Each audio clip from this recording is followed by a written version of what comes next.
morning, good afternoon, good evening with everyone. While we are waiting a couple of minutes for people to sign in and connect, just wanted to give you a warm welcome to this fourth session of the Public Leadership Masterclass with Dr. Julio Guzman. Thank you to all of those that have been connecting to this space at this time for the last 4 weeks. If you are new to the masterclass, you know that and you have access to the previous resources. Our colleague Alessandra Granelli has shared this yesterday also over an email.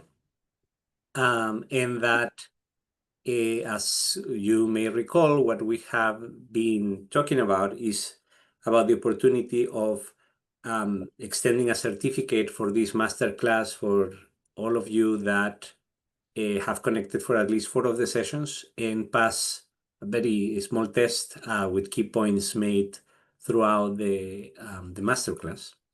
And that those of you that have connected for 6 sessions, you will be able to qualify for a drawing, have the option for one-on-one sessions with Julio Guzman. And I want to publicly thank Julio for the generosity in terms of the time and the effort and also the heart that he has put in this masterclass, as you can see also session by session. Please, thank you so much, first of all, for all the comments, the outreach, the connections over the last few weeks with Julio and with the team at the Governance Action Hub.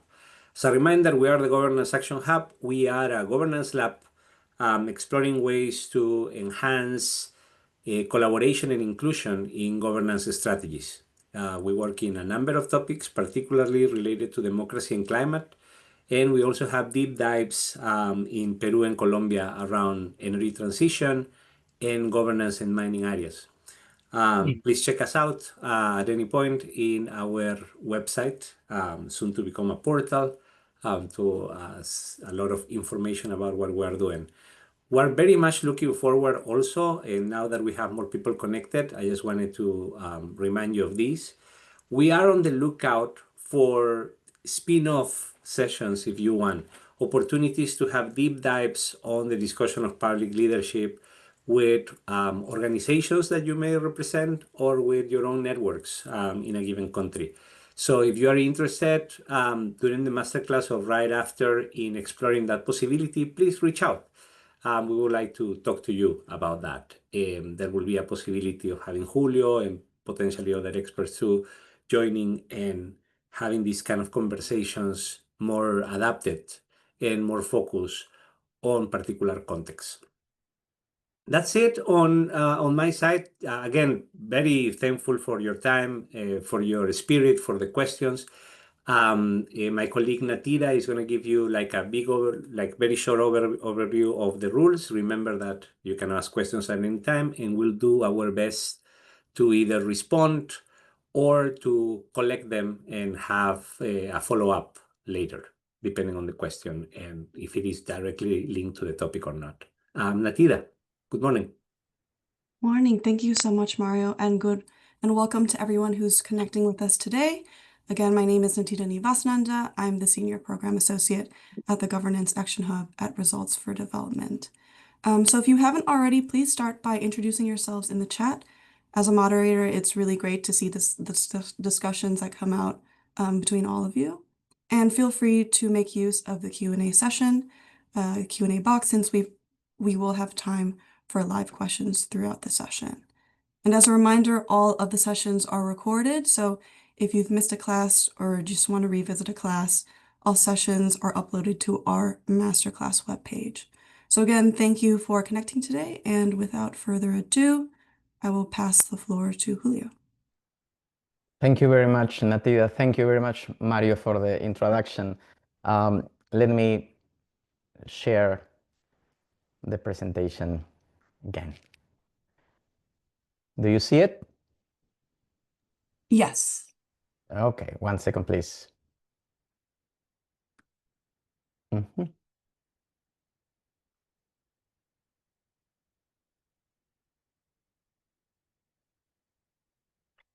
All right, so good morning, good afternoon, and good evening to everyone. Thank you very much for keeping up, for being with us during this workshop. I would like to thank R4D again, because this effort is extremely important. As I said from the very beginning, I've been dedicating my life in public policy. I've been trained in public policy for so many years, and nobody taught me the things that I am sharing with you. Why? Really, I have no idea. Uh, there is no restriction for schools of public policy to teach these things and to share about these things. But I really don't know why we don't have these kinds of tools when we most need it, indeed. Because as we have been discussing all over the weeks, designing and implementing policy reform for social justice involve many, many things in which knowledge, expertise, and policy design is only one of so many things that we need to implement it. And the times that we listen, that we hear lessons very practical about how to implement policy, it's in a few conferences, or maybe one guest is responding a question, something like that, but nothing integrated, nothing really well like organized, a structure, of course with their limitations, because everything that I am sharing with you is my own experience. I don't pretend to hold the truth, but at least I am truthful and honest in telling you what I have seen. But in the market, you don't find these kinds of things, and it's really, unfortunately, because there are so many people, particularly young people like you, that you need to understand what is going to be ahead of you. When I had your age, I wanted to change the world, really, and I did many things trying to do that. But when I get into the real world, I just hit the wall because I never understood how reality was indeed. And I start learning bit by bit, step by step, until at my 55 years old, I feel really grateful and happy and satisfied of the things that I have done, because indeed we believe that we save life, but it cost me a lot. It cost me maybe twice. If I will have a mentor like 20 or 25 years ago who could tell me, Julio, you're gonna learn by yourself, okay? But there is some tips, and you need to anticipate those, and you need to at least know that these things exist. Because if you don't know that, what happened to you, you're going to spend more time trying to figure it out. And that's exactly what we want to do with you. We are doing it with you for free, and this is not my effort. Who decided to do it for free is Mario. And this is a wonderful gift for all of you. To try to get some of the ideas of the things that are going to happen to you in the future. I swear to you that many things that we have already shared and we will share, it's going to happen to you if you are really committed to social change. And that's why I'm pretty satisfied of doing this with all of you, and grateful of all of you to keep being with us during all these sessions. So as always, one of the things that I'm going to do is I'm going to review the ideas that are behind policy reform. In my opinion, there is no book behind everything that I am sharing with you, my own experience, as I said. But in my opinion, there are 6 different dimensions that you need to master, or at least you need to understand, to make policy reform a reality and change people's lives. And as we said it, as we started, the I don't know why this is happening every time in the sessions. I'm sorry. The presentation gets a little bit weird, but I'm gonna put it again. Sorry. Excuse us for that. All right. Okay.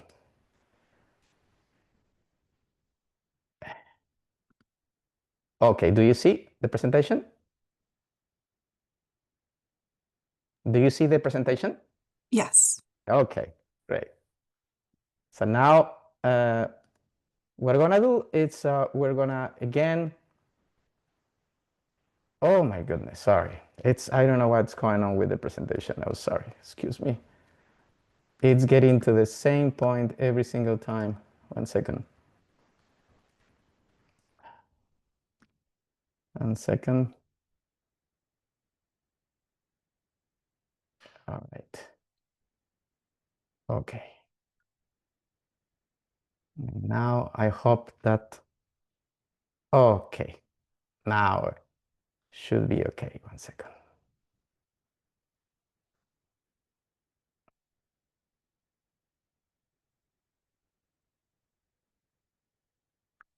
All right. Okay, sorry for that. So what we have been doing is the first thing is to understand who we are. It's really important to understand what policy reform is, and at the same time, what leading a policy reform means in government. We start talking about that social justice can be implemented in many different ways, in your family, in your community, in your workplace. But the only way for us to change lives in a sustainable way over time is to make policy reform that is institutional, that has the budget, that is accountable, that has programs, and also that society embrace that change. So we discussed that in the first session. The second one, we talk about the idea. And we remember that when we were much younger, we already have this, at least a few ideas of the things that we wanted to do to change society. And that's something that kept into our minds, and that's why we study public policy, or we get into politics or political science or any other area, but with the purpose of doing that. We have an idea. So the second session review, how can we transit, how can we convert, transform the initial idea that we have in a very realistic policy design. And we discuss all the elements and the criteria and the tips that makes you transform that idea into a policy design. But that is not enough. If you know really who you are, and you know exactly what reform is, and you have your idea and your policy design, that's not enough, because you need to convince people. You need to convince people to do some things, to embrace your idea and make it happen. So that's why you need communication tools. You need to tell story. You need to craft a narrative that is very simple and is really appealing and sexy for people to understand quickly and to help you to expand the idea. So in the third session, we discussed that, the strategies and the ways to create stories about your policies. And we also discussed that policymakers in general, they underestimate communication. And I think they are making a big mistake. Until now, people who work in technical issues, or they are technocrats or experts in the academia, they believe that communication, it's not so valuable, and that's a big mistake. But after that, if we have a story, then we need to understand the rules of the game. We could have a wonderful idea, we could have a wonderful story, but if we don't know how to make it happen within the government, according to the rules of the government, well, that's not going to be possible. So that's something that we're going to discuss today. And the next week, we're going to go to another area that is also crucial, which is how to deal with the stakeholders outside the government, how to identify potential allies, how to call them, how you're going to call them. You're going to send them an email or call them by phone, how you approach them, how you identify your opponents, people that are going to be opposed to your idea, how to try to convince them, or how to control them, on how to manage them through the process, how make that your opponents could even become your allies, depending on the things that they are looking for. So all those kinds of things related with the stakeholders in society outside the government are going to be analyzed in the next session next week. And finally, the last session of the workshop, it's about how you can survive for this process. Because going through this process is going to take time, and you are a human being. And as a human being, you have emotions, you have vulnerabilities, you have insecurities, you have fears. And all of that is going to play against you. At the very end of the process, I don't want you to be anxious, depressed. On the contrary, I would like you to be happy, satisfied, and be a different person, a better person that has come from that process. So the last session, we're going to talk about how you can protect yourself and how can you protect yourself even from yourself. And also how to survive in this process. In my opinion, these are the issues that you need to deal in policy reform. Unfortunately, as I said, and I'm going to stop here for the moment, is that in schools, at the university, when we enroll to try to change society, they put so much attention only in the technical issue. And I say that being an economist and being trained in public policy for so many years, so I know what I'm talking about. And they put so much attention on the technicalities, and they don't put attention on the other things that we are sharing here that are so crucial and as important as the technical issues. So now we're gonna go ahead, and we're gonna talk about the rules of the game. And the rules of the game, here's the king, because it implies what are the restrictions that we have in government once we already have the policy reform, the policy design, we have the story to communicate, and how we're going to make it happen. So what we're going to do is getting to know the system, how the system works, and try to make a reality check on all the things that we already have.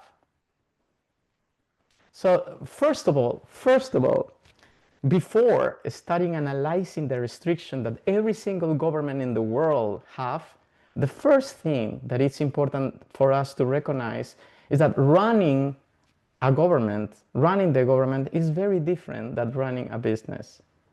And this is why many businessmen around the world doesn't care if it is the United States or Bangladesh or Afghanistan or Mongolia or Timor. It doesn't matter. Most of the times when businessmen get into government, they make mistakes. And they make mistakes because they never ended up to understand how the government works. And this is the first thing that we need to understand. In the popular knowledge, people said, okay, government should act as a business because the private sector is really effective, it's really efficient, and government needs to work that way. So we need more people from the private sector working in the government. Wrong. And it's wrong. Why? It's wrong because government has a different dynamic. It has a different nature, a different way of doing things. And I'm going to try to convince you about that as a first place. So in my opinion, in order to make things happen in the private sector and to exercise leadership in the private sector, it's just like a line.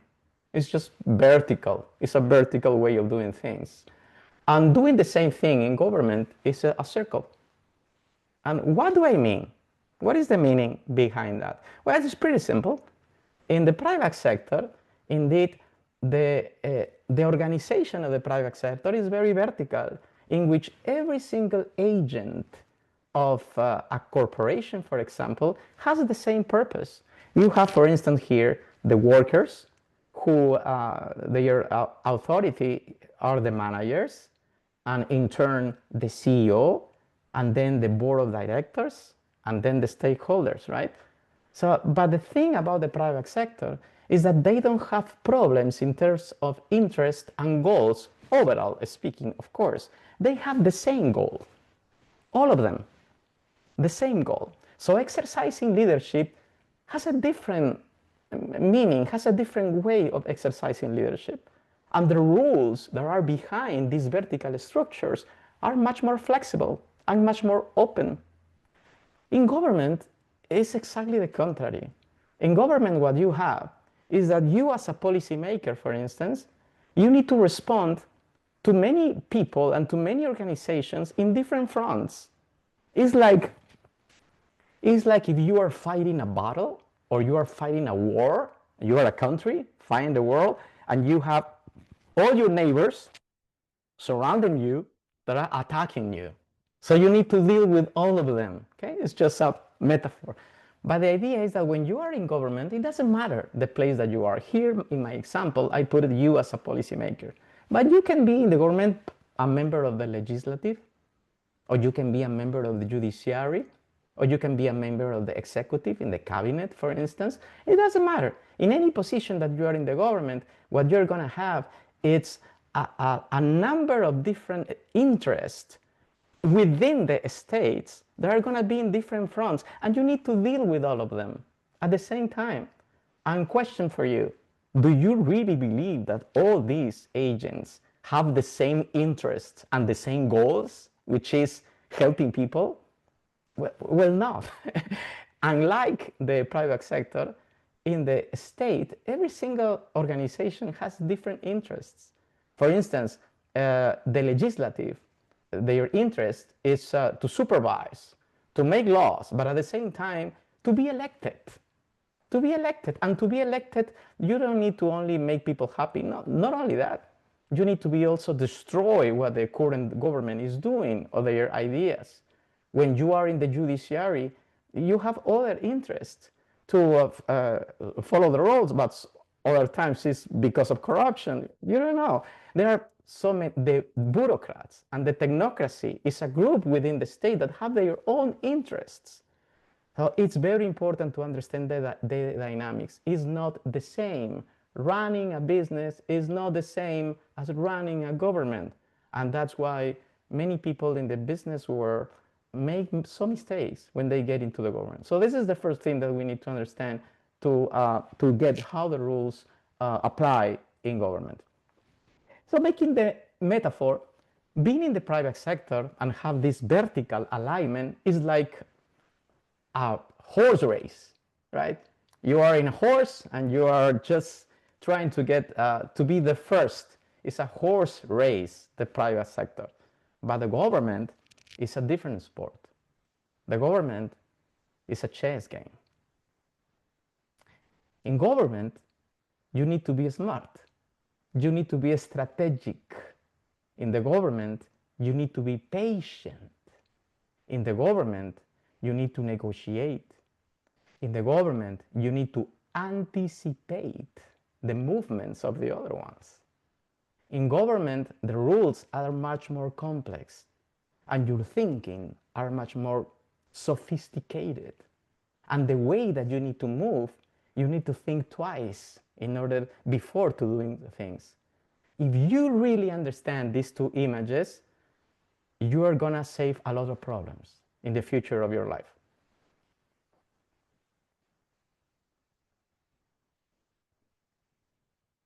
Second of all, first is about private and public sector, but second of all, policy reform needs more than theory and data.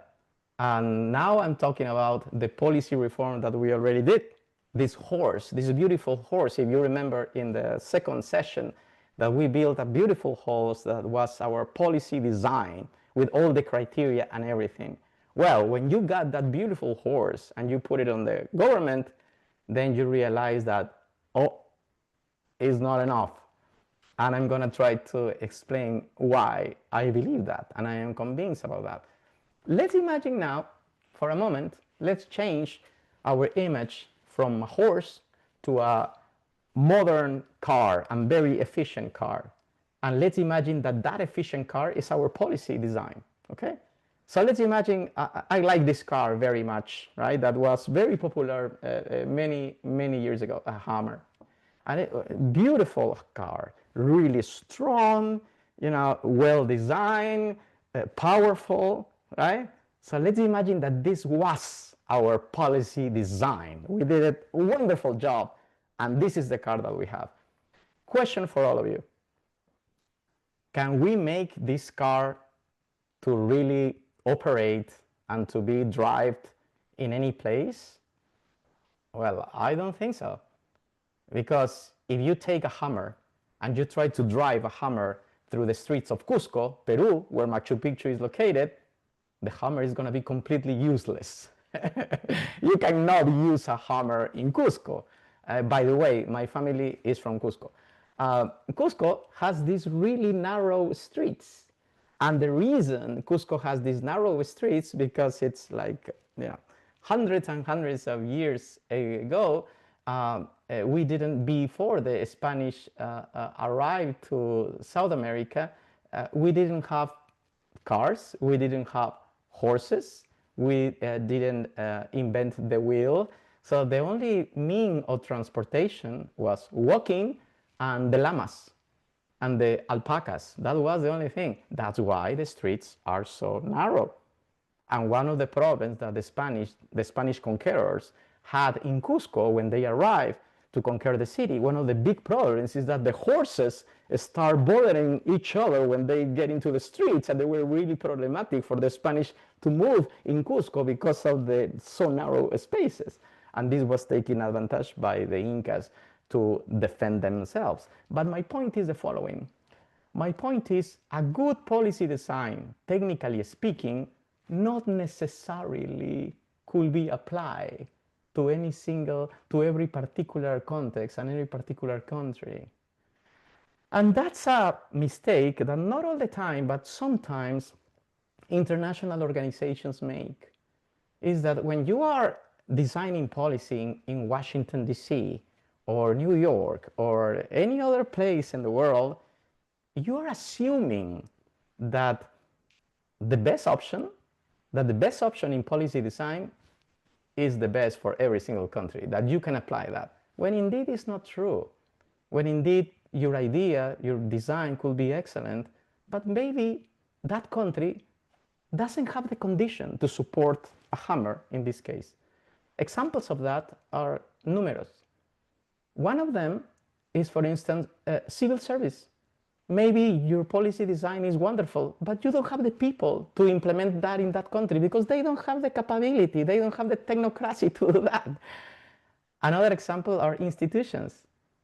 To apply policy design, you are assuming that the country has the institutions to deal with that. And that's not true. Many times we have several limitations in terms of organization, coordinations, technology available to apply that, the presence of corruption, rent seeking, and so on. And just very specific cases. There are other cases in which has nothing to do with institutions or has nothing to do with civil service, but has to do with geography.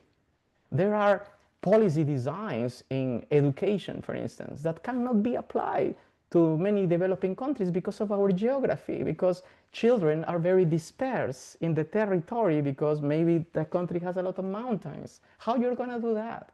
How you're going to offer public services like water and electricity when you have a country in which households are very isolated?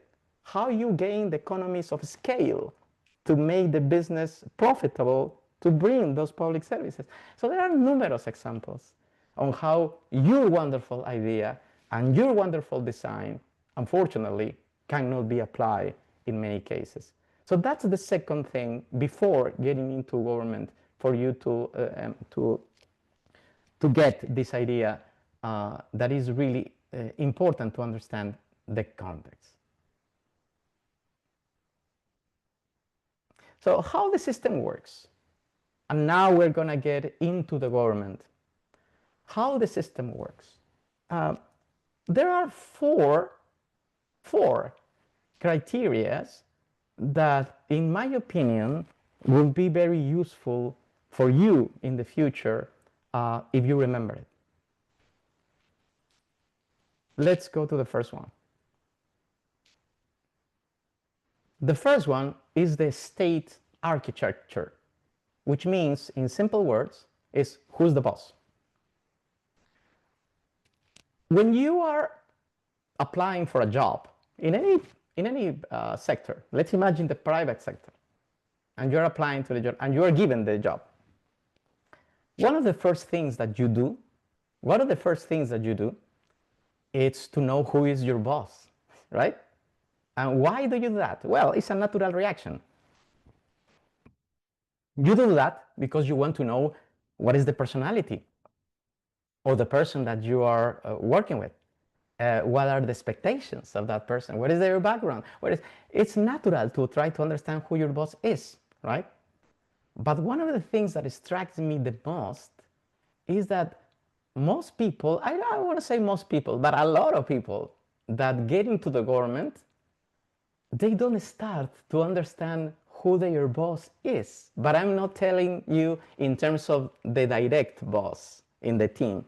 I'm talking about the whole tree of authority. And knowing the whole tree of authority is extremely important when you start working in the government, because you will know who is who depends on who, and who you will need to deal with in the future. And one of the things that I used to do when I talk about the government is to make the metaphor of the government with the human body. I really believe that the government is pretty similar to the human body in the following sense. For instance, the state architecture, which is no other than what are the branches of the government, what are the departments or the ministries, the agencies, the regulatory bodies, all these different agencies in different parts of the states are the skeleton system in the case of the body, our bones, or how our body is structured. That's the metaphor in terms of how the government is structured. This is extremely important. When you get, it doesn't matter if you start in an entry level in the Ministry of the Interior or the Ministry of Environment. It doesn't matter. Or if you get into that job as a director or as a vice minister, it doesn't matter. In all of these cases, you need to know who are your bosses and who are the agencies that are below, the agencies that are above, and the agencies that are on the sides, to understand who make the decisions and what their mandates and responsibilities are. And you need to know that for many reasons, but I'm going to put you one example. If you have designed a policy reform and you have the idea and you wanted to make it happen, well, the first thing that you need to know within the government is who you need to talk to, right? To negotiate, to try to influence all these things. And the only way to do that is to understand the architecture of the state.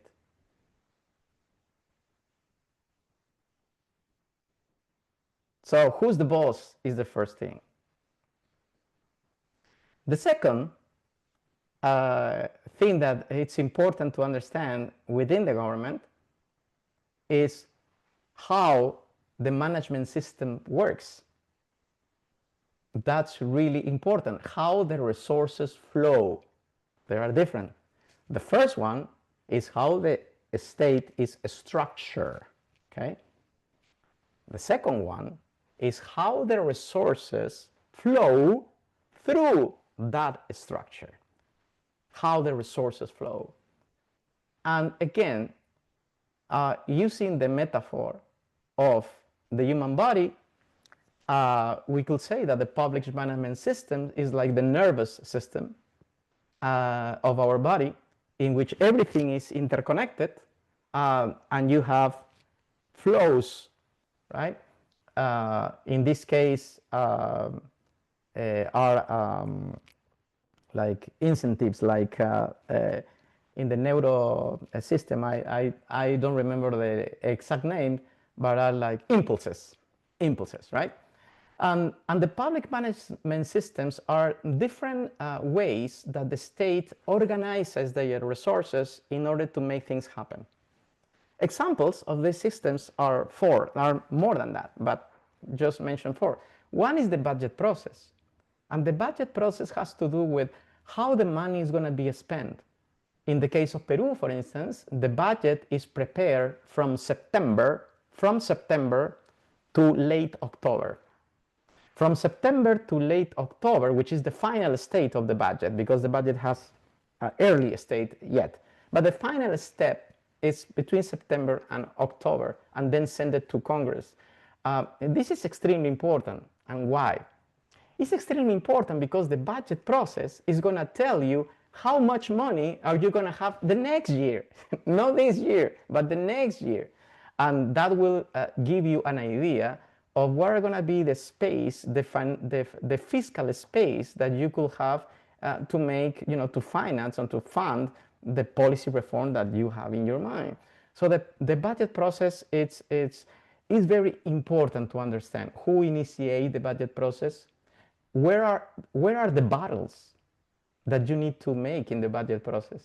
They are different. For instance, if you are an entry level, or you are a technocrat, that you are in the middle level of government, your battles are at the very beginning. In the case of Peru, your battles should be given around May and June. And what it means that? It means that at that stage is that the agencies are preparing the proposals and sending their budgets, right, for consideration. In that moment, if you are an entry level or a medium level bureaucrat, that's the time in which you need to fight to give your battle to make sure that the items are being considered in the budget process. Not that they're going to be approved, you don't know, but are going to be at least considered. But if you are like a vice minister, or you are a minister, you could wait. You can make your effort from the very beginning, but you can wait. Why? Because there is a big negotiation in Congress from the beginning of November, to decide politically if the budget items are going to be incorporated or not. So that's the time you're going to make your fight. In my case, for instance, I was Secretary General of the Office of the Prime Minister, which means Deputy Prime Minister in Peru. And I also was the President of the Cabinet of Vice Ministers. So I had the opportunity to also participate in the final stage of the budget. I had the opportunity to go to the Ministry of Finance office to talk to him and to talk to their team and to say, this is important, we need to approve that at the very end. And I also had the opportunity to go to Congress. I was in Congress the 3 critical days in which the budget was approved and was put on the floor for vote. And I was there, of course, lobbying for the budget that was interested for the reforms that we wanted to do. So it depends. It depends in what position you are, but which is important regardless of the position that you have, is to understand that the budget process is extremely important for the purposes that you want to do. The other public system that is extremely important is the public investment planning. The public investment planning is different than the budget, and I have received many questions about that, asking me, Julio, but it's not exactly the same thing. No, it's not the same thing. The public investment planning, it's a system in which all the public investments, not all, but mostly infrastructure, mostly, I will say, at least in Latin America, mostly 90% of all of that is infrastructure, and then projects that are being technically certified over the years. So for instance, a minister has an idea of building an airport, and he developed a technical study, and he sent it to the system. And the system is reviewing the project and making comments and getting back the study for the minister to make adjustments or improvements. So this is a process that takes a few years for all the projects to be finally approved. And when the projects are approved, then if you are doing the budget, then you can make the decision to include the approved projects into the budget. So there are different things. And it's extremely important. Why? It's extremely important because the only projects that you can offer, that you can make it happen, must be projects that are already approved. In the case of, let's imagine that in the future, I will not be surprised that a few of you could run for office in your countries. Okay, and you said, okay, we need to make, to create this national, international airport in our country. And everyone is, yes, that's a wonderful idea. And you win the election. Well, you have a problem.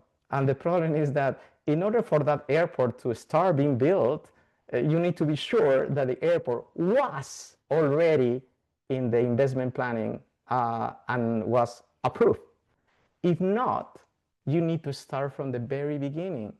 And if you offer a public infrastructure work that has not been approved yet, it's going to take you years because the only thing that you have is the idea. But developing the study, getting the adjustment, the comments, the going on forward and everything is going to, just doing that, it could tell you like 2-3 years. So that's why the public investment planning is extremely important. One of the things that I did, for instance, when I was running for president, is that I took a look at some of the information, because not all the information is public in some cases, but in other cases there are. And I took a look of all the projects that have been already approved. And I said, okay, these are interesting projects that need to have priority. Then I can offer publicly. So that is important. That is why it's very important to understand this. Then we have the financial management of all the budget. And the financial management is indeed an application. It's a software. It's simply speaking, it's a software. And the software who technocrats, authorities has access to, is a software in which you know exactly every single day what is being spent, what is not spent, what is the margin that you have to spend in the rest of the year, by sector, by project, by ministry, by agency, everything. And it's important for you to understand that flow. Why? In terms of practicality, why? Not only because it's cool to know everything that I am sharing with you, but also it's very practical. And it's very practical because in some countries, at least in Peru it is legal that at some point the same agencies could make slight changes in the budget, saying, okay, I can transfer some money from here to here because it's a priority. There are cases and some stipulations that make authorities, they gave them that freedom to start doing that. And that could save you, a lot of time. I could resolve a few problems when you are there. When you are exercising office, you need to make budget decisions. And if you don't understand the financial management software and the space that you have to reallocate resources, you are not using a toolkit that could be useful for you. And finally, as another example, is the control and accountability system, in which is the supervision of the budgeting process and the supervision of the resources that are flowing through the state, which is telling you all the limitations, not the opportunities, but the limitations that you have to spend. And this is a very different factor in comparison to the private sector. When you are in the private sector and you have the money, you can spend the money whatever you want, as long as you are the CEO or the board of directors. They can decide how they can spend or who they can hire. If the board of directors decide to hire the brother of the CEO as CFO, that's no problem. If they want to hire the whole family, no problem. Well, in the state, it doesn't work that way. You will have many restrictions and limitations of what to do with the money. In the first place, you cannot hire your family members. That's not allowed. That is considered one kind of corruption. So you cannot do that. You have also limitations of spending in different items. For instance, when you hire people in the state, it depends. If the salary that you're offering him or her is above one threshold, then you need to apply these rules, A, B, and C. But if the salary that you are offering them has different labor conditions, then you should follow rules D, E, and F. They are different. So you need to understand that. If you don't understand that, you're going to make mistakes. and you're going to get in trouble, and you could be even prosecuted because of that. And that's another example why many people that coming from the private sector make mistakes, because they believe when they get into the government, they believe that they are still in their companies and they can do whatever they want. So they sleep very well every single night, thinking that they have done anything wrong, when indeed they broke 3 different laws that day. So that's the second thing. The public management system is the second dimension that is extremely important for you to be aware of. I'm not sharing this with you because my expectations are that you manage this perfectly and you master this, excellent. No, maybe most of you don't have experience in the government, and that's okay. Maybe most of you don't have heard about these tools. The purpose, my purpose to share this with you, is that you have these things in your radar, in your mind. When you get into the government, you have, oh, yes, and then you get to the details. But at least to know that these things exist and could make your life easier with fewer problems. The third issue that is really important to get when you are in the government and to understand is the analytical tools that you have at your disposition to do that. So not only to understand who is your boss, second, how the resources flow, but third is who is the technocracy, who they are, which is a very interesting group within the government. And again, following the metaphor of the human body, the technocracy or the public policy analytical tools that you have in the government is like the muscle system, are the muscles will make you strong and solid and robust in the things that you're going to do. And this is very consistent with the second session that we have. When we talk about policy design, we talk about that your idea should become a policy that is strong, robust, like a beautiful horse, right? So it's pretty consistent with the muscle that will give you the force to make it happen. Not enough, but very important. And in terms of public policy analytical tools, you have different things. And I believe that schools of public policy, for instance, they are good at this. Yes, they are good at giving you these tools. But as you can understand, this is much bigger than you could imagine. And here, it could be really good if you are exposed to concepts of public finance, of fiscal policy, monetary policy, also policy analysis, how to manage data to design different policies or to understand different sectors, quantitative methods, right? Project evaluation, which means, simply speaking, is that when you run a program, you need to know if the program is working. So what you do is you run the program and then you get the results, you analyze the results and see if the program is working well. If not, you can make some changes on that. So that's the third area. And the technocracy in government are the ones who are supposed to deal with these tools.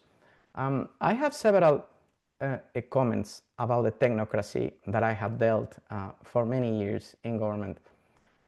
The first thing that I will say is that, at least in Peru, which is a developing country, middle-income country, the technocracy is underestimated. Indeed, there are a lot of people who are pretty honest, that are very well educated, and they have a lot of experience, and they are very productive. This idea, this popular idea, pop idea, that in governments people are not productive and they're not doing their work well, it's very relative indeed. In my experience, what I have seen in the Peruvian government and in other governments in Latin America is that the technocracy is pretty good. I think the responsibility that policy reform doesn't happen is not necessarily coming from them.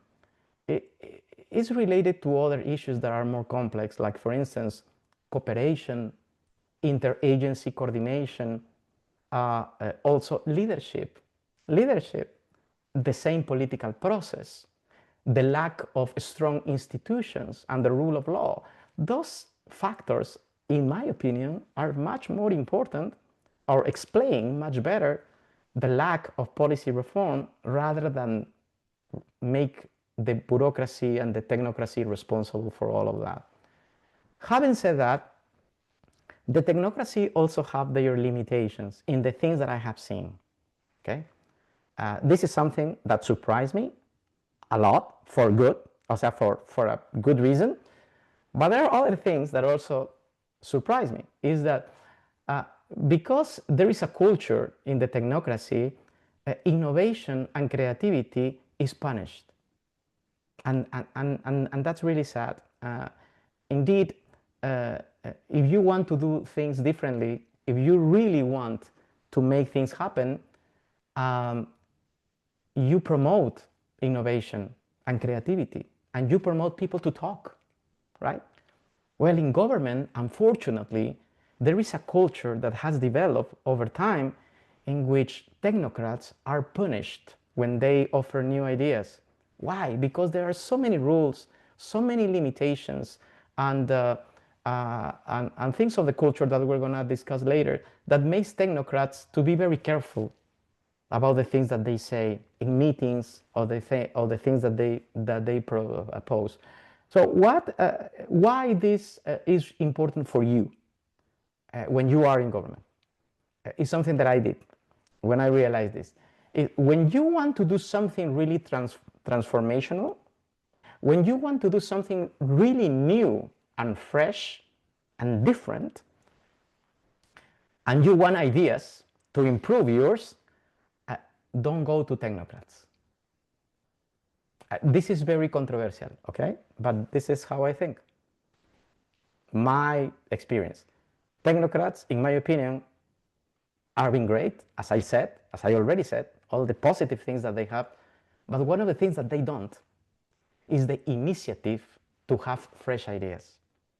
So if you really want to have a fresh idea, you go outside the government and you contact experts in different places, and you start talking to them, discussing to them, and giving you these ideas. Oh, these things is being done in China, this thing in Malaysia, or Nigeria, or South Africa, on the UK, on those things. You got the idea, you got the design, you had something new, and then, only then, you got the idea, you go to the technocracy and try to implement that because they know how. And that's a very important idea. The technocracy know how because they understand the system. They understand the things that we just discussed in the previous slides. They know how to. That's important, but they don't know what to. They know how to, but they don't know what to. And that's why your role is extremely important in to get this transformational, fresh, new idea. That's your job, because you're not going to find that within the government, in my experience. Then, so once you know now, you did your homework, and you know who your boss is, you know how the resources flow, now you know the technocracy, and you know that you need to have access to analytical tools. That's not enough. There is something else that I believe that is important for you to be aware that exists, which is the fourth one, which is the rules. Is what can be done and what cannot be done. The rules that are not rules related, as I said, with how the state is organized. We already said that. Not rules related of how to manage the resources, of how to hire technocrats, but the rules themselves within the government. And the rules governing the government and following the metaphor of the human body is the DNA. So you have the bone, the skeleton system, you have the nervous system, you have the muscle system, and other systems, of course, but you also, in the human body, you have the DNA. And the DNA, it's the rules governing those systems. And the rules are the laws, the regulations, the codes, the protocols, which are different things. One of the mistakes that I made when I get into the government for the first time is that I had no idea, no idea about the hierarchy of the laws. The laws have their own hierarchy, even not talking about regulations and codes and protocols. No, I'm talking about just laws. They have a whole system of hierarchy. There are constitutional laws, they are legislative decrees, they are supreme decrees, they are directives, they are minister decrees. All of that, all of those are laws that have different weights and different level of importance. Why, for practical terms, that's important to you if you want to make social justice and you want to make change, is that if you want to make your policy reform fixed and stable over time, is very important for you is under what law your program, your idea is going to be enforced. If your idea is enforced with a ministerial directive, well, it's pretty vulnerable, because not only that law at the ministerial level could be contradicting laws that are above, but in the future, someone or a group that is against your program could elaborate a law that is above that and could just cancel and destroy your initiative. So that's why it's important to understand all the hierarchies of laws.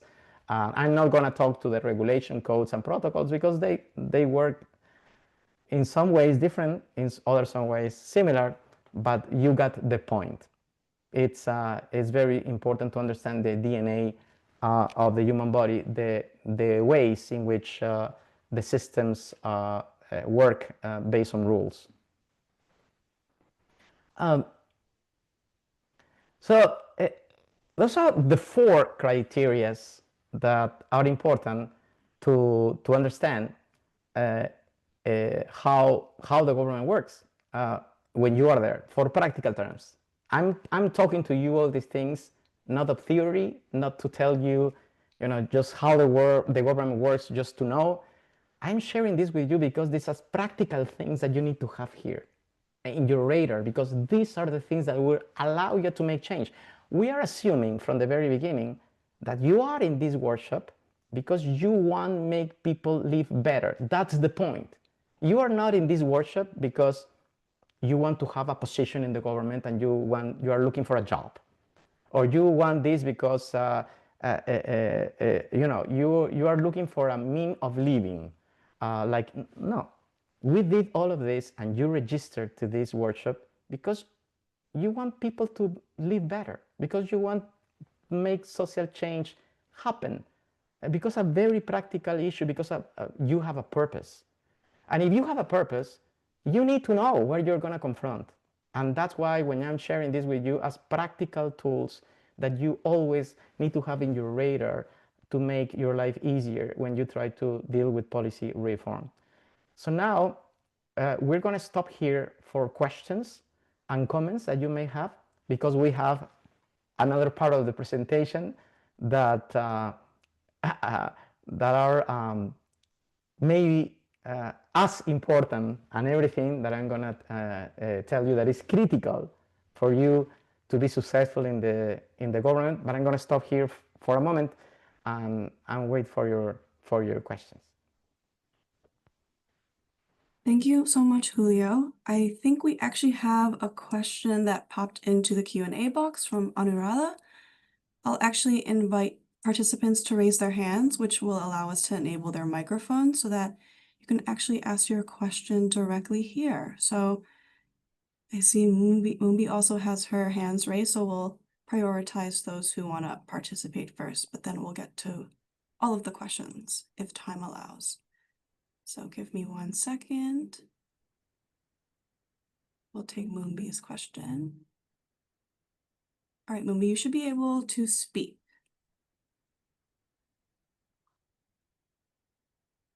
Hello, Professor. Hello, everybody in the room. This was a very, very interesting conversation, but I got hinged on the statement that if you want to make progress, you don't go to technocrats. Now, I would like to ask it in our setup. Is it possible to have, even if you can't go to them, is it possible to have technocrats as allies? We have noticed that, for example, in the work that we do, sometimes they could be actions that technocrats want to do, and they struggle to do it because they also blame the political, what I would say, the political bureaucracy. Maybe to just give it a little context. So in Zambia, we have appointed positions like ministerial positions and permanent secretaries, and thereafter we have technocrats. And sometimes they want to take a policy action or a policy direction, and they'll have to depend on us, the CSOs, to drive it because they don't know how to do it and they're clashing with political powers. So, how do you get to balance that for the technocrats who want to come to you as allies? And can we consider them as allies in such cases when you want to make certain changes? Thank you for the question, Moonbi. First of all, I want to clarify. When I talk about technocrats and innovation and creativity, I'm not saying that you cannot make progress with them. That's not the idea. Of course, they are very useful and very helpful, but you need to understand how. Technocrats are very helpful because they're going to help you navigate through a system that maybe you don't know yet. Or maybe you have years working in government, but the technocracy has been there for a longer time, and they will help you to understand the system, to navigate and make things happen in the, I will say, in the implementation side. What I'm saying about the technocrats, the ideas, is that it's very unlikely that you're going to find innovative, fresh, and creative ideas from them. That's my point. Because there is a whole dynamic within governments in which creativity and initiative is punished because of the rules. And that's why most of the times the best ideas, you find it outside the government. So I would like to be clear about that. So how you make the technocracy to help you and be on your side? There is no magic rule, but I will tell you what is my experience. There are two kinds of technocrats. The technocrats who are already in government, and the technocrats that are outside the government, but are always looking for an opportunity to be in the government. These technocrats used to be independent consultants. They are working for international organizations, but they are, in nature, technocrats. And they want to be in government all the time. It's just for the fact that circumstantially, they are not in government. The way of dealing with them is very different. For instance, in the second case, if you want technocrats, good technocrats, to be with you to help you implementing the issue, it's very important for you to understand what their incentives are. For instance, for a technocrat who is a very high-level technocrat and is outside the government, for them, not all the time, but most of the time, they are very interested in prestige. They are interested in things happen for the public to remember that they were the ones who took care of that reform. Most technocrats, in my experience, they don't worry about ideology. They are not more worried if the government is, biased to the left or biased to the right. They don't care much about that. Technocrats are more interested in that the reform happens for an issue about their profession and also prestige. And not only because of the nature of the work that they do, but also because many times those successful experience that they have in government allows them to go to other places. So many times, vice ministers of finance, for instance, they do a very good technical job and they went to the IMF, or they were to the World Bank, or they jumped to another positions. So it's extremely important for you, Mambi, to first understand what their interests are, not yours. Because if you want them to your side, they are not going to be in your side because of the things that you want from them. They're going to be in your side because of the things they want from you. So understanding their interests. What you can do in that case, what I do, I have done this in the past. That I have bureaucrats that, they have their degrees in Columbia, Harvard, Chicago, Georgetown, all these places, and I wanted them to work with me. I didn't offer them, you're going to have this wonderful salary. No. I didn't say, you're going to make social change. No, because maybe, yeah, they're interested in that, but it's not going to be their priority. The way I attract them is the change that we're going to make is going to go through history because nobody did it. And this is really transformational, and this is something nobody has done. That is something like Achilles.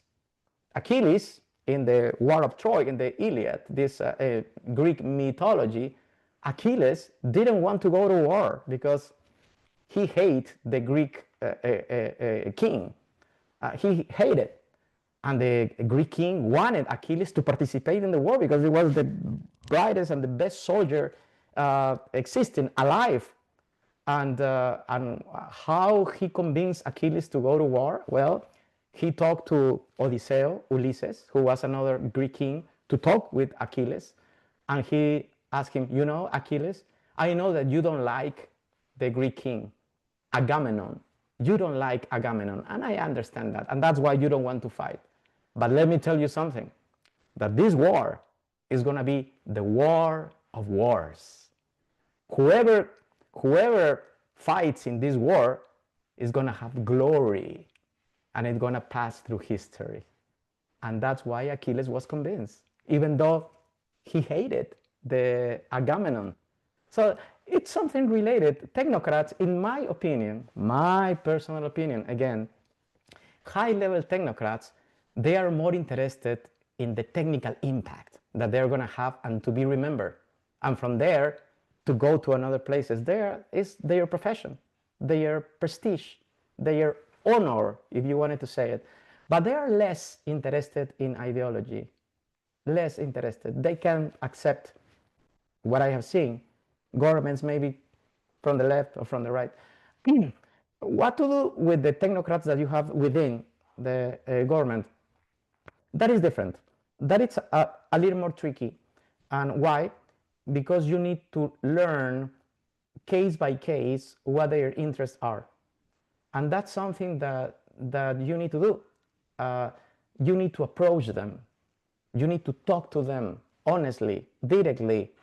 You need to talk to them formally and informally. Be with them and ask them, what do you want?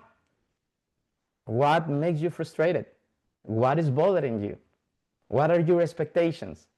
And you start picking the bureaucrats on the technocrats that you believe are going to be important for you, and you start meeting with them separately, not in group, separately. Try to understand what they want, what they are expecting. And if you are able to offer them something like that, they will jump to your side. Thank you for the question. Thank you, Julio, and thank you so much, Moonbi. I'll ask again if there's anyone who would like to raise their hand so they can ask a question. Otherwise, we can move over to the Q&A chat and I can ask on their behalf. Oh, okay, perfect. We have Anuradha here. Let me just allow your microphone and then you can go ahead.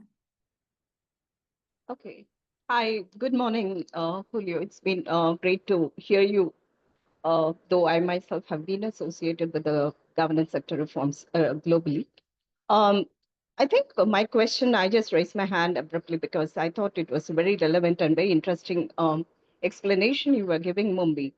My question to you is about, the machinery of the government is very complex in most countries.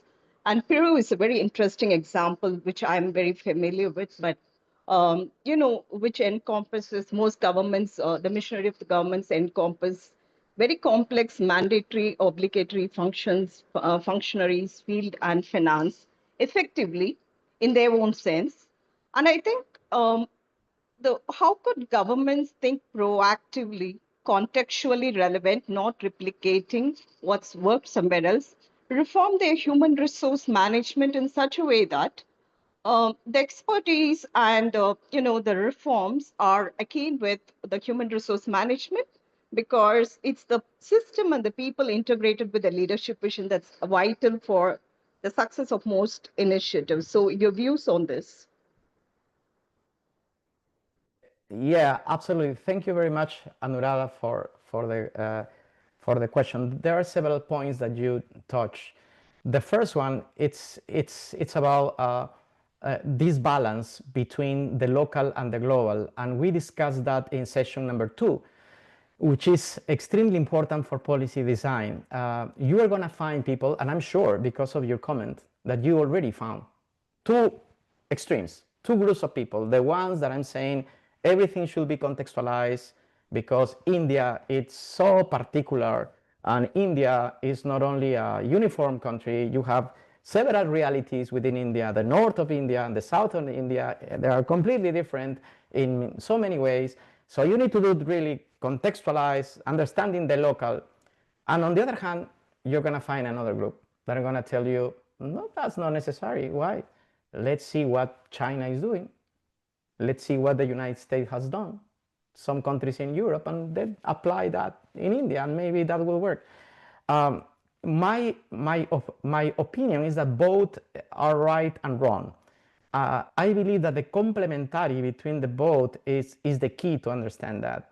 Is to understand that contextualizing a policy reform is very important. We already discussed that in more than one time for obvious reasons, but at the same time, it's a waste of time trying to create the will, to invent the will when it already exists. So the idea is to find this balance. How can you find an overall general idea that is being implemented in South Korea, and how you can adapt that idea, adapt to the context. One of the reasons you find that situation of two groups that they have different views is because how policymakers are trained and how we develop our professions. I'm going to explain that. I say that in the first session. In the Western world, I don't know the Asian world much, but in the Western world, since you're a kid, your parents and society are telling you that a career should be something like this, right? That you study something, you specialize in something, and then you keep growing in that something. After 30 years, you become the expert of that something, and you die. All right. And that's very problematic. It's very problematic for different reasons. The first one is because social change doesn't happen because you are expert of something. Social change happens because it's the combination of information and knowledge that come from different areas at the same time. If you're not exposed to different realities, you're going to have a very narrow view of the things that needs to be done. This is one of the problems. The other problem is that you do not develop tolerance to talk to people who are in other areas. Your levels of tolerance to talk to people who work in other areas of expertise or other kind of work reduces substantively. And I think that is really problematic. One of the things that I told you is that, you know, don't follow the pressure of your social circle. Don't follow the pressure of people who know nothing about these things are telling you that you need to do this or that. It's explore, get out from your comfort zone. One day you could be an expert of that, the other day you could be in government, the other day you could be in international organization, non-profit, grassroots, and you could learn. And that takes courage, and that takes also luck. Luck is really important. But I think that one of the problems that you find is that one. The second point that you mentioned that I think also is very important is that policy reform cannot happen, or policy reform is conditioned to the human resources that you have in government. And that's, I completely agree with you, completely agree with you. And that's why some people don't understand when you apply policy in the developing world, which is the second best, is the plan B, or sometimes is the plan C, and you receive criticism in the way that why you're not applying this policy that is much better. And people sometimes they don't understand, and it's the fact that you cannot implement the best option because the country cannot support the best option. They are conditioned to the human resources and the bureaucracy that they have. So yes, absolutely. There are ways of improving that. One of the ways is the civil service system that I don't know how it functions in India, but in Latin America, there are very few countries that have civil service systems. In Peru, it doesn't exist. It's incredible. You're going to say, what? Well, yes, it doesn't exist. What I'm saying is that there is no career in the government. You just get, hired and then fired, and that's it. There is no labor conditions well established. There is no a career, as I said. In Peru, the rotation of people, of bureaucrats, is the average rotation is 8 months. 500,000 people work in the state, and in average, they change jobs every 8 months. So how you're going to implement policy in those conditions? In Latin America, it's 6 months, even worse. So yeah, there are, and the solutions are much more complex. Thank you for your question. And I think we should keep going because we have material also. Thank you, Anuradha. And yeah, Julio, if you want to keep continuing forward, we can. Thank you very much. Well, I told you that there were 4 dimensions or 4 areas that I believe is important for you to be aware of. But indeed,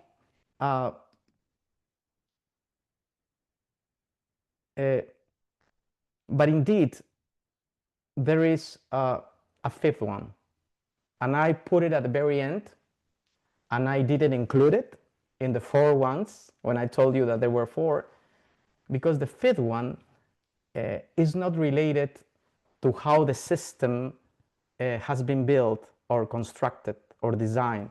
The 5th, which is crucial and is as important as the other one, is the culture, is the informal rules within the government. And I am sure that many of you know what I'm talking about. This is about the culture, the codes, how people behave within the government that makes things to create opportunities, and there are things that create problems. So we have 4 restrictions when we get into the government, and the 4 restrictions that I saw. When I get to the government for the first time, it was year 2011. I was coming from the Inter-American Development Bank, an international organization in Washington, D.C., and I was advising several Latin American countries, but my interaction with them was meeting with ministers, with vice ministers, with the technocracy, and trying to help them to design policy and implement policy. That was my exposure to them. But the first time that I was exposed to the whole thing, to the government itself, it was in 2011 when I was appointed Vice Minister of Industry in Peru. And after that experience, I started taking notes about the weird things that I experienced. And now to me, they're not weird because it's part of how the government in Peru works. But at that time, it was really shocking to me because I was coming from a different place and a different way of doing things. And that's the culture of the government. And I can summarize my impressions in the following graph. In government, you're going to find 4 cultural features that are very different, that even in the private sector in the same country, and of course very different in other countries. The first one is the verticality. And when I'm talking about verticality, I'm not talking about the structure. I'm not talking about when we talk about the skeleton system of the government, in which of course you have bosses and you have a hierarchy. That's positive, or every single organization should have that right. When I'm talking about verticality, it's about how people treat themselves. And it's pretty horrible, indeed, how the abuse, the lack of respect, the lack of attention to people, the daily treatment of just human beings in the government, it's pretty horrible. And I was shocked because it has nothing to do with your position or who was your boss. It's like in government, this like dysfunctional verticality of treating people badly because you feel entitled, because of the role that you have, because of the title that you have in government, it's really restrictive. Because when you have that kind of verticality, you cannot do policy reform. I'm going to explain why. If you have that verticality and people are always expecting that you're not going to treat them well because you are in a specific higher position, they're not going to tell you the truth. They're not going to be secure enough of themselves to tell you your ideas, their ideas. They are not going to talk their minds. And when you are in government and you work with teams, you want the best from them. You want them at the first place to help you to understand the system. So they need to tell you the truth. They need to tell you honestly what they have experienced, but also they need to share with you their points of view of the things that can be done and not can be done. So when you are in government, you need the best from the people that are working for you. And if you treat them differently, with disrespect, they're not going to do that. And that's one of the things that I found in the Peruvian government and across Latin America. And I was thinking about this, and I was thinking with some political analysts and historians about what this happens, because it's really weird. And one historian told me that Latin America suffered from the legacy of colonialism. And that could be very familiar to many of you in your own countries, which is during colonialism, this treatment, vertical treatment, social treatment, that has nothing to do with as I said, with the organization of an organization, for redundancy, it's coming from colonialism, it's coming from the courts. So the Spanish courts in Peru and Latin American countries behave that way. Oh, you belong to the court. Oh, I'm gonna treat you like you are a king. Oh, you need, different treatment. You are entitled because, and that code, that cultural code, has gone generation through generation through generation. And when you get into Peruvian government, you see these things. You see like the Spanish court behaving like 500 years after that. I'm gonna tell you anecdotes that are gonna make you laugh.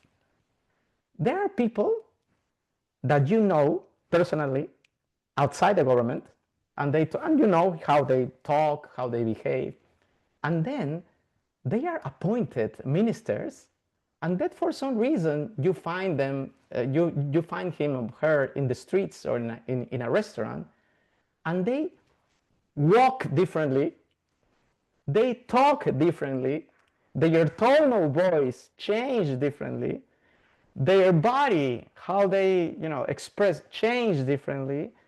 It's just incredible. They transform themselves because they feel powerful and they feel important. Pretty stupid, really, pretty stupid. But it's how it works.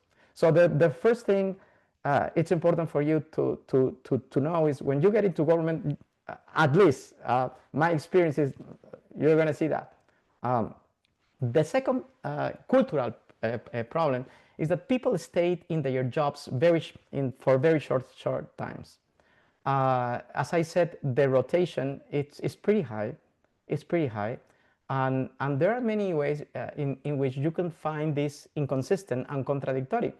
Because in the developing world, what in the experiences that I have not only in Peru but in other countries, when you ask people in the government how many years you are working in the government, they most of the time tell you, I have 15 years, I have 20 years, oh, I've been 30 years in government. So how this is contradictory when what I am telling you right now about time? Well, indeed it's not contradictory. They have been there for 30 years, but in 25 different agencies. That's the point. They have been in government for many years, but they have been going through job through job through job through job through different agencies in the state. They don't have stability. And that's a problem, because if you want to make policy reform, you need a team that is stable. When I was in the Inter-American Development Bank, I negotiate with one vice minister in one country, and then I return 4 months later, and there was another person. And 6 months later, another person. So how can you make policy reform in those conditions? The third cultural problem in the government is individualism, which has to do with people working only themselves. They don't work in teams. They have a very hard time to try to experience teamwork. And the reason that it is happening is because of the rules and because of the culture of punishing innovation and initiative. If initiative is being punished, you don't want to belong to a team that could make any mistake anytime. So people get really self-centrist, and they try to avoid risks, and they try to avoid any friction, and that harms a lot coordination and cooperation, which is really important. And finally, pessimism. Most of the people, really, in my case, I've been in different positions in the Peruvian government and also in politics, as you know, and most people in the Peruvian government are pretty pessimistic, and I understand them. It's not about their productivity, as I said. They are wonderful people, but they are really pessimistic. And why? It's normal. Let's imagine yourself. You are a young professional. You want to make social change. You are very with the illusion of making these changes. You have a lot of energy, initiative. You have a purpose, a mission. You are very well prepared. And you get into the government and you are hired. And then you start pushing things and nothing happens, because you have the rules, because you have people that they don't want to cooperate, to coordinate. You have different interests. You realize that you have different fronts at the same time. And during the first few months, you keep pushing, nothing happened. And then after 2 years, you start becoming like frozen. You don't want to do anything because you learn that doesn't matter what is your effort is going to be, there's not going to be change. So over the years, those young people who get really energetic ended up being pessimistic because of their own experience. And you need to be very careful with that, because you don't want the system to change who you are as a person. In my case, for instance, I am extremely optimistic. I've been this way since I was a kid, and I am still very optimistic. But something changed in me. And the thing is that the way of being optimistic changed. Now, I believe that I am a realistic optimistic. The difference is that now I know how to do things according to real life. Before that, I believed that everything was possible. Now, I am optimistic, but according to how real life works. Don't allow reality to change who you are. And I'm telling you this because I've seen many cases of people who have been optimistic, energetic, well-prepared, good spirit, good-hearted, and after years in government, they change. As human beings, they change. Now they don't believe in anything. They don't trust anyone. They have isolated themselves because they have lost any hope for social change because of the things that happen to them. And don't allow that happen to yourself when you get into these experiences. That's why the last session about how to survive is extremely important, because that will give you the tools to not be defeated as a human being and to lose your essence as a person through this process.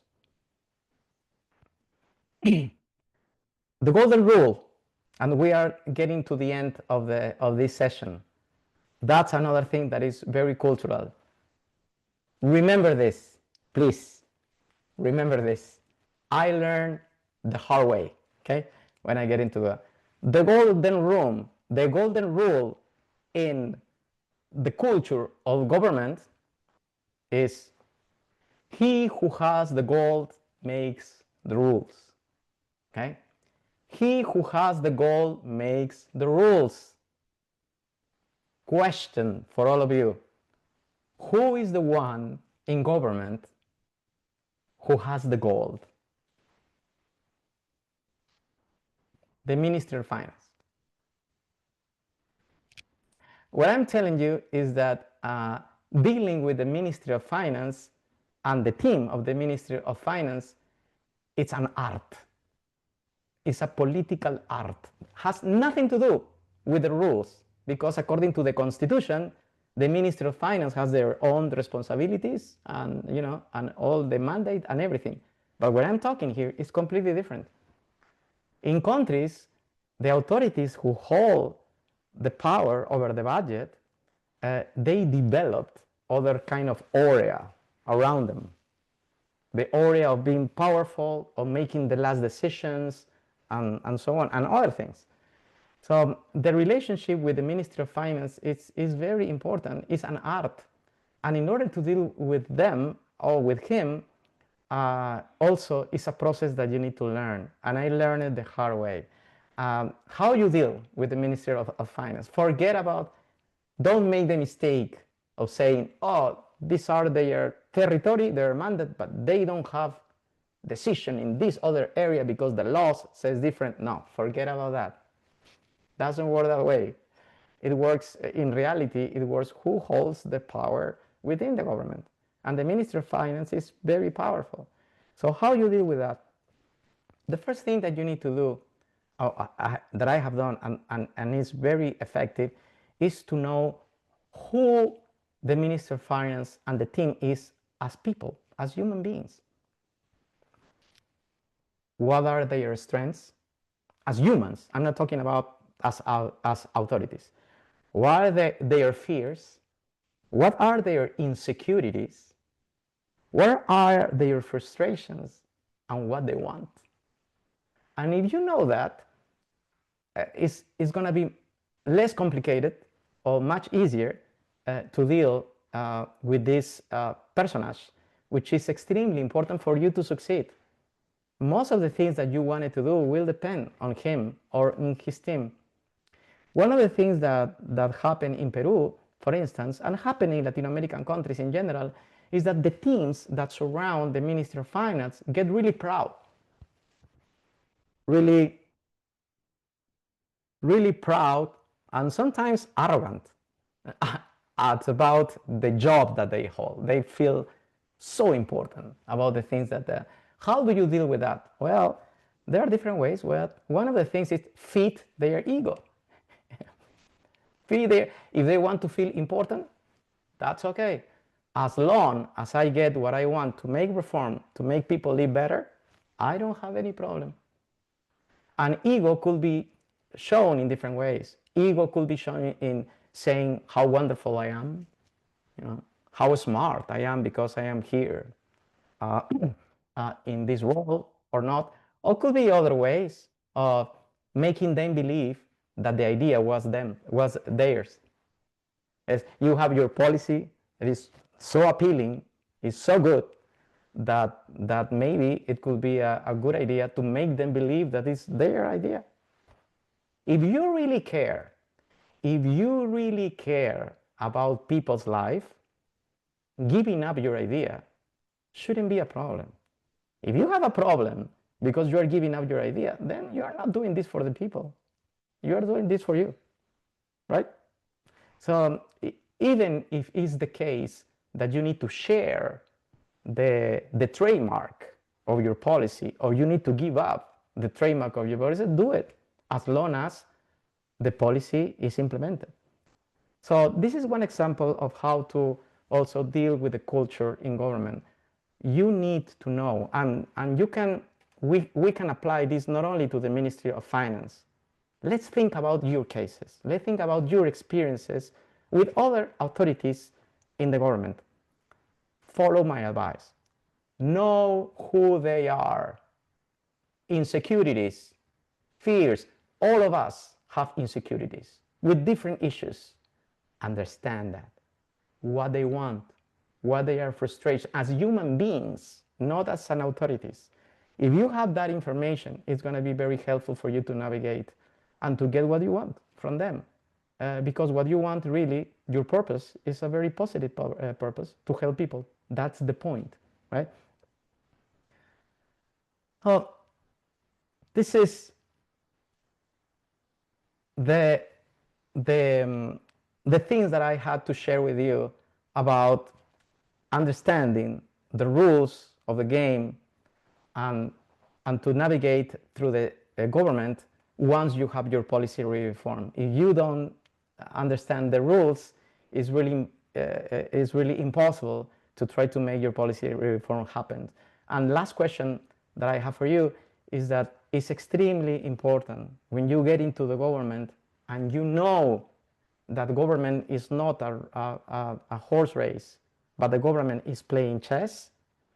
It's important that you know what are you in that game. Are you the queen, the king, the horse, the tower? Who are you? Because who are you, it will tell you what is the kind of movement that you are allowed to make. The movement of the tower in chess is different than the movement of the horse, right? Or the queen. If you understand what are the movements that you are allowed to make and the movements that other groups within the government are allowed to make, it's going to be much easier for you to navigate and to think strategically and to plan and to have patience and to anticipate the movements of the other ones. So that's what I wanted to share with you, and that's what it's what was prepared in this session for the rules of the game. And next session, we're going to get out of the government. We're going to assume that everything that we talked in the last session has been resolved, which is never the case, but we're going to assume that ceteris paribus. And now, next week, we're going to talk about how to deal with the groups that are outside the government, the civil society. So thank you very much for listening and to participate in this talk.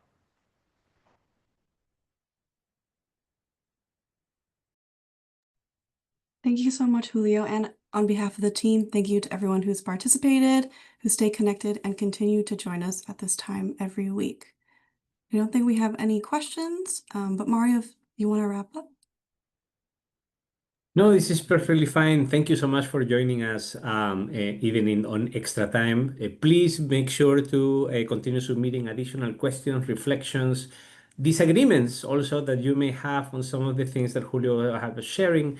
That adds a lot of information that Julio later can actually pick up on. We are collecting all our questions and tracking depending on how the flow of the masterclass goes, if we are able to respond to them, right, as they are directly relevant to the conversation that we're having as the course moves on. But we also want to get a sense of which ones of those questions we really didn't get to tackle at the end, to definitely be able to follow up on that and submit material, etc., summaries online, etc. Thank you so much for everyone. Thank you, Julio, again. And we'll see you in a week. Remember, see you here soon. Take care.